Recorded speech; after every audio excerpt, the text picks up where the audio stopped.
যুব ক্রীড়া মন্ত্রণালয়, ক্রিকেট বোর্ডের আমিনুল ফাহিম সাহেবেরা, প্লাস নির্বাচন কমিশন বিনি সুতার মালা গেঁথে ফেলেছেন। রাতের ভোট তবু তো ওরা ব্যালট বাক্স পড়ছে, সেটা আলাদা জিনিস। এরা তো সুকৌশলে এমন কাজ করছে, সেটা ব্যালট বাক্সেরও হার বানাইবে। দেখে থাকবেন যে 35 জন কাউন্সিলরকে একটা কম্পিউটার এবং একটা স্ক্যানার মেশিন দিয়ে দুইজন করে ডেকে ভোট নিয়ে নিয়েছেন, যেটা আজকের পত্রিকায়, আমার দেশ পত্রিকায় দেখেন। আজকে পর্যন্ত আমি নির্বাচনে ছিলাম, আজকেও আমি একজন ভোটারের কাছে যাকে ফোন করে কোনোভাবেই ধরতে পারিনি, সেই গোপালগঞ্জের ভোটার। গোপালগঞ্জে আমি ভোরবেলা গিয়েছি তার বাসায় গিয়ে, যে তাকে ধরেছি ভোটটা, সেও সেখানে ভয় পায় যে আমি আপনাকে কীভাবে ভোটটা দেবো, আমার ভোটটা তো মন্ত্রণালয় যেভাবে বলবে আমি সেইভাবে ভোট দেব। সারা দেশের যোগ্য ক্রীড়া সংগঠকদের যারা যার জেলার ক্রিকেট নিয়ে পড়ে থাকে তাদেরকে বিদায় করে কিছু অপ্রাপ্তবয়স্ক ছেলেদেরকে ক্রিকেট বোর্ডের কাউন্সিলর বানিয়েছে।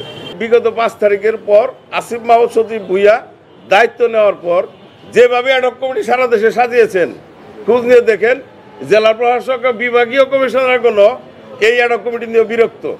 তারাও চাচ্ছে না এই অ্যাডহক কমিটি দিয়ে স্পোর্টস রান করবার।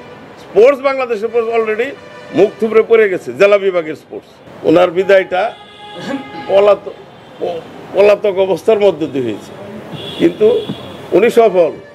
উনি এমন একটা গঠনতন্ত্র রেখে গেছেন ক্রিকেট বোর্ডে, যেটা দিয়ে, যে গঠনতন্ত্র দিয়ে যে কোনো সরকার, যে কোনো ক্ষমতাসীন দল এবং রাষ্ট্র যা খুশি তাই করতে পারবে।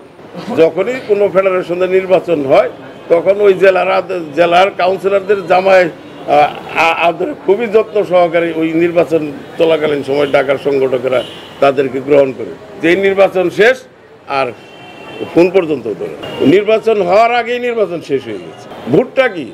ভোট হইল একটি বন্ধন প্রক্রিয়া। সকল কাউন্সিলর এক জায়গায় আমরা আসবো, আমরা নিজেদের মধ্যে মত বিনিময় করব। আপনার জেলার কি সমস্যা, আমার জেলার কি সমস্যা, মত বিনিময় করলে আমরা জানতে পারবো। বছরে একটা দিন, সবসময় তো হয় না।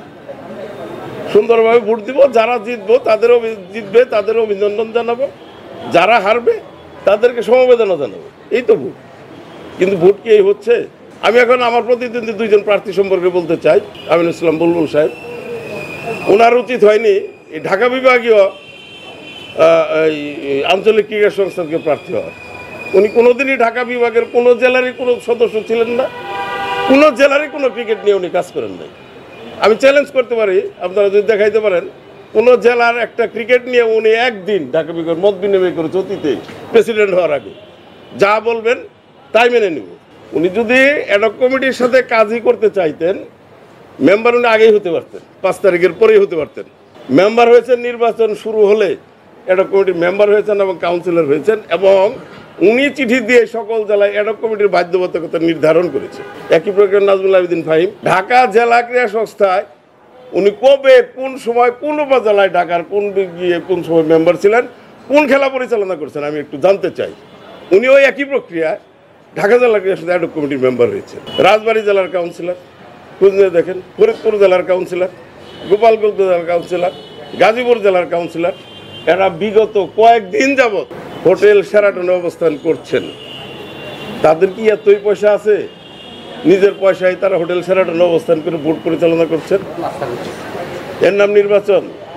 আমিনুল ইসলাম বুলবুল সাহেবকে আমি এই নির্বাচন, উনি তো একজন ভোটার, আমি ওনার কাছে ভোট চাইতে পারি। একটা দিন আমার ফোন রিসিভ করেননি উনি, একদিনও না, বা পাল্টা কোনো মেসেজও পাঠাননি যে আমি পরে আপনাকে ব্যাক করতেছি, করেন নাই। এটা তাহলে কিসের ভোট? আমি যদি একজন ভোটারের কাছে ভোটই চাইতে না পারি, কিসের ভোট? আপনারা আজকে 4টে পর্যন্ত ই ব্যালটের তথ্য দেওয়ার কথা, আমি একজন প্রার্থী, আমাকে তথ্য দিন। আমি লিখিতভাবে জানাতে চাইলাম, অফিস বন্ধ, কিচ্ছু নাই, তারা কোথায় বসে কোনো ঠিকানা নাই। নির্বাচনের কাজ থাকবে, নির্বাচন যতদিন চলমান থাকবে নির্বাচন কমিশন অফিস সবসময় এখানে খোলা থাকবে, আমাদের নানান বিষয় নিয়ে আমরা কথা বলতে পারি। ওনারা আসেন নাই, বহুবার ফোন করেছি, আমি ফোন প্রমাণ দেখাতে পারি, ফোন রিসিভ করে না। 63 জন ই ব্যালট নিয়েছে।